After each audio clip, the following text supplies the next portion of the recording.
English Listening Lab. Hi, I'm Sophia from English Listening Lab, and today we're going to talk about something very important for everyday communication: how to express your feelings in English without mistakes. Hi everyone, I'm Daniel. I'm learning English, and honestly, talking about feelings in English is sometimes difficult for me. That's actually very common, Daniel. Many English learners know vocabulary and grammar, but when it comes to expressing emotions, they suddenly feel unsure. Yes, sometimes I want to say something simple like, I feel nervous, but I stop and think, is that correct? Exactly, and that hesitation can make conversations uncomfortable. But the good news is this: expressing feelings in English is usually very simple. Native speakers often use short sentences and common words. Really? I always thought it needed complicated vocabulary. Not at all. In fact, simple sentences are the most natural way to talk about emotions. Let's start with the most important structure. I feel. This small phrase is extremely powerful. So I can say things like, I feel happy? Exactly. Let's look at some common feeling words people use every day. For example, I feel happy. I feel excited. I feel tired. I feel nervous. I feel sad. I feel angry. I feel relaxed. These words appear in daily conversations all the time. That already feels easier, but sometimes I hear people say, I'm feeling instead of I feel. Are they different? Good question. Both are correct, but they feel slightly different. I feel is simple and very common. I'm feeling often describes how you feel right now, in this moment. For example, I feel happy today. I'm feeling a little tired right now. Oh, I see. So I'm feeling sounds more like the current moment. Exactly. Now let's try a quick practice. I'll give you a situation, and you tell me how you feel using I feel. Ready? Let's try. Imagine you finished a big project at work after many days. I feel proud. Perfect. That's a great emotional word. Now imagine you have an important interview tomorrow. I feel nervous. Excellent. See? You're already expressing emotions naturally. This is actually fun. Yes, and here's another tip. Native speakers often add small words to describe the strength of feelings. For example, I feel very happy. I feel a little tired. I feel really excited. These small words make your emotions clearer. So instead of just I feel tired, I could say I feel a little tired. Exactly. That sounds more natural and specific. Now let's talk about a very common mistake many learners make. Sometimes learners say, I am feel happy, but that is incorrect. The correct sentence is, I feel happy. Oh, yes, I've made that mistake before. Don't worry, it happens because many languages translate emotions differently. But remember this simple rule. Use I feel plus emotion word. That's it. That's easy to remember. Now, imagine you're talking with someone new, maybe at work or a social event. They ask you, how are you feeling today? Instead of just saying, fine, you could say something more expressive, like, I feel pretty good today, or I'm feeling a little tired, but I'm okay. This makes conversations warmer and more human. I like that. It sounds more natural. Exactly. Language is not just information, it's emotion. And here's a small question for everyone listening right now. If you had to describe your feeling today in one simple sentence, what would it be? Try saying it out loud. I feel blank today because blank. Practicing like this helps your brain connect emotions and language quickly. That's a great exercise. Yes, and if you want, you can even share your sentence in the comments. It's a great way to practice writing and expressing emotions in English. Now that we've learned how to use I feel, emotional vocabulary, and simple explanations, the next step is learning how to talk about feelings in real conversations with other people. Because expressing emotions becomes even more powerful when you connect them to everyday situations. And that's exactly what we're going to explore next. So now that we know how to use simple phrases like I feel and I'm feeling, let's imagine something very common. You're talking with a friend and they share their feelings with you. Maybe they say, I feel really stressed today. What should you say next? Maybe I say, why? That's one option, but it can sound a little direct in English. Native speakers often respond with supportive reactions first and then ask questions. For example, I'm sorry to hear that. That sounds stressful. Oh no, what happened? So first I show I understand their feeling. Exactly. This is called showing empathy. It makes conversations warmer and more natural. Let's imagine a situation. Your coworker says, I feel really nervous about my presentation tomorrow. What could you say? Maybe that's understandable. Perfect. That's a great response. You could also say, that's normal before a presentation. I'm sure you'll do great. These responses show you care about the person's feelings. I see. So expressing feelings is not only about my emotions, but also about responding to other people. Exactly. Communication is always a two-way process. Now let's talk about talking about feelings in daily situations. For example, imagine you arrive at work in the morning. Your colleague asks, how are you today? Instead of answering with only fine, you could say something more natural like, I feel pretty good today, or I'm feeling a little tired today. That sounds more natural than just saying fine. Yes, because real conversations usually include small emotional details. Let's look at another example. Imagine you're meeting a friend after a long week. You might say, I feel really relaxed today because it's finally the weekend. Oh, yes, I would definitely feel that way on a Friday evening. Exactly. Now, here's another helpful pattern. You can express feelings using about. For example, I'm nervous about my exam. I'm excited about the trip. I'm worried about my project. So about explains the situation connected to the feeling. Exactly right. Let's practice. I'll give you a situation, and you make a sentence using about. Ready? Ready. You have a big meeting tomorrow. I'm nervous about my meeting tomorrow. Perfect. Next situation, you're going on vacation next week. I'm excited about my vacation next week. Excellent. Now let's talk about another important skill, sharing small emotional stories. In real conversations, people often explain their feelings with a short story. For example, I feel really happy today. My friend surprised me with a gift this morning. Or, I'm a little stressed today because I have a lot of work. Oh, so feelings and stories naturally connect. Exactly. Stories make your feelings easier to understand. Let's imagine another situation. You're talking to a friend and they say, I feel tired. You might respond with, long day? That's a very short question. Yes, native speakers often use short, supportive questions. Examples include, long day? Busy week? Rough morning? These questions show interest without sounding too formal. That feels very natural. Now, here's another helpful tip. Sometimes emotions are not very strong. In those cases, English speakers soften their feelings with words like a little, kind of, a bit. For example, I feel a little tired. I'm kind of nervous. I feel a bit stressed today. That sounds more polite than saying, I am very stressed. Exactly. It softens the emotion.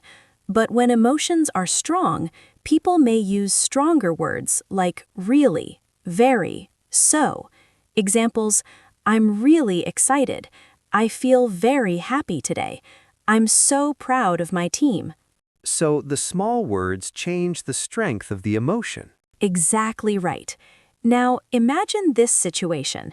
You just finished learning something difficult in English. How do you feel?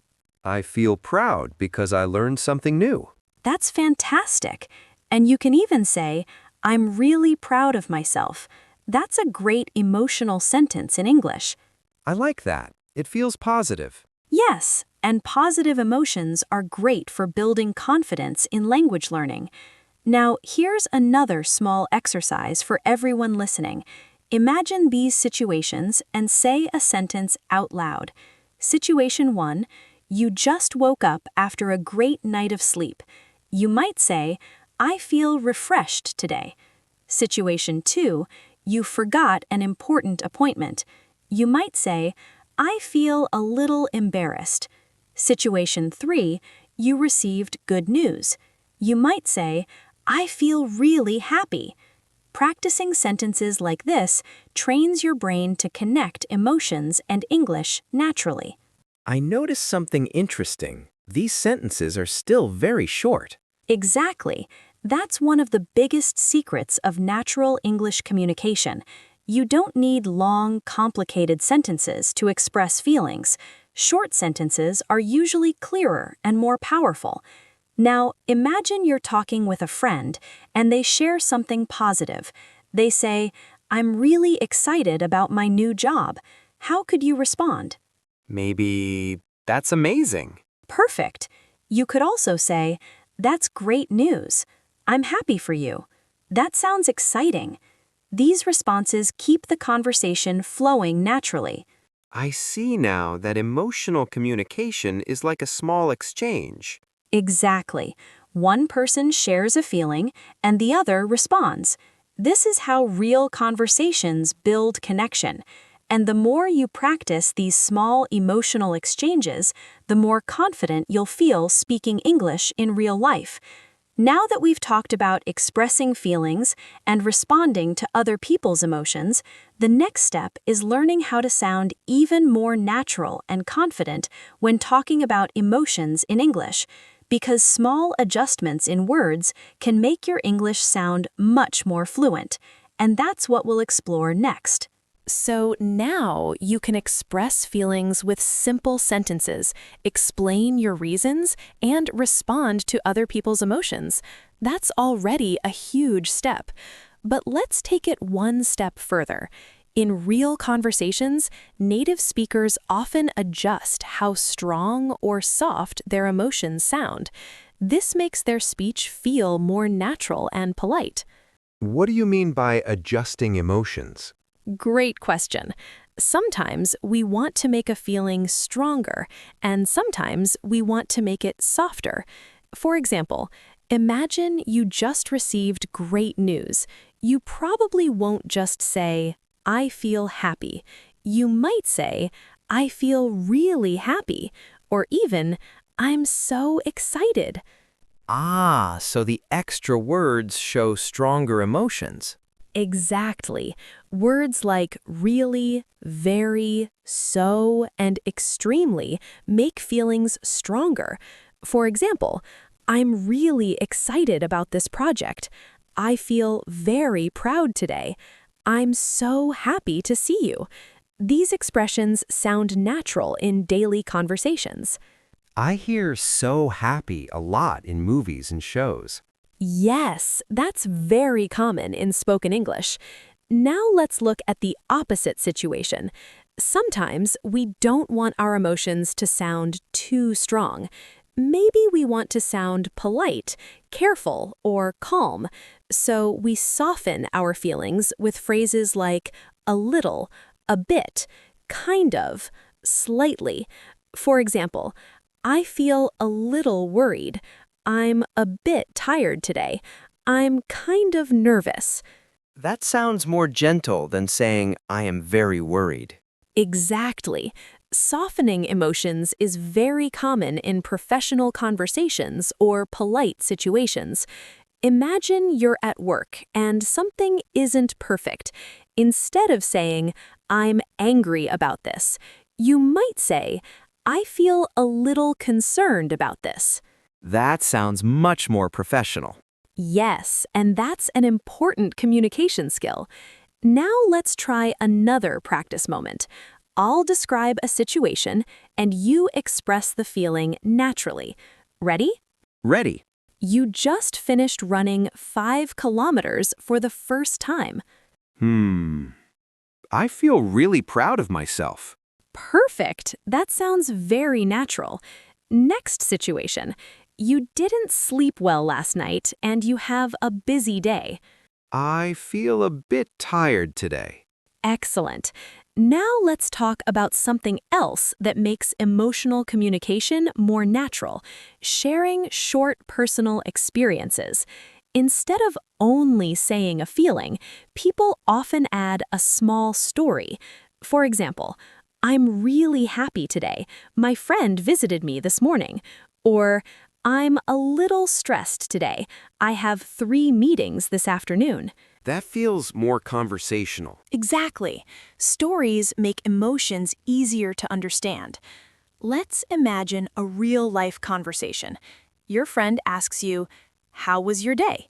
Instead of just saying good, you might say, "My day was great. I feel really relaxed because I finished my work early." That sounds much more interesting. Yes, conversations grow when we add small details. Now, let's try another mini exercise for everyone listening. Imagine these situations and say the sentence out loud. Situation 1.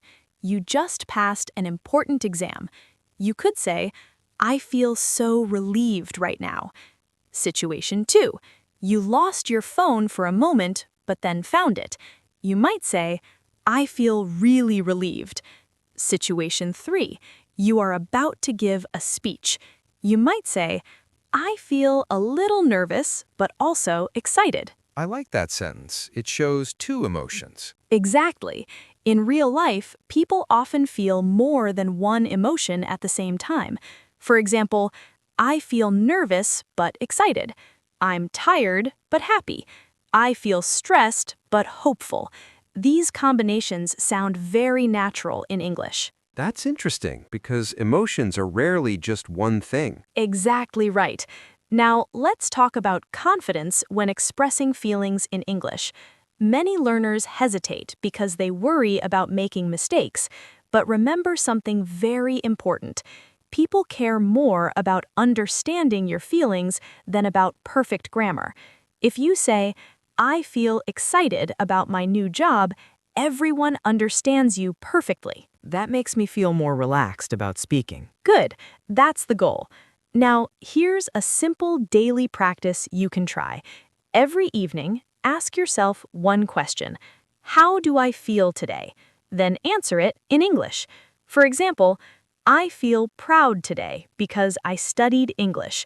Or, I feel tired because it was a long day. Doing this every day builds your confidence with emotional vocabulary. That's actually a great habit. Yes, and you can even take it one step further. Try describing 3 feelings each day. For example, today I feel grateful, relaxed, and a little tired. This helps you expand your emotional vocabulary quickly. I'm going to try that. That's great to hear. Before we finish, let's quickly review what we practiced today. You learned how to use I feel and I'm feeling to express emotions, add reasons to explain your feelings, respond to other people's emotions with empathy, adjust emotions with words like really, very, a little, and kind of, share small stories to make conversations natural. All of these skills help you express feelings in English clearly and confidently. I feel much more comfortable talking about emotions now. That's wonderful. And if you're listening right now, try practicing one sentence today. Tell someone how you feel in English, even a simple sentence like, "I feel happy today." Small steps build big confidence. And if you enjoyed practicing with us today, let us know in the comments how you're feeling right now in English. It's a great way to practice together.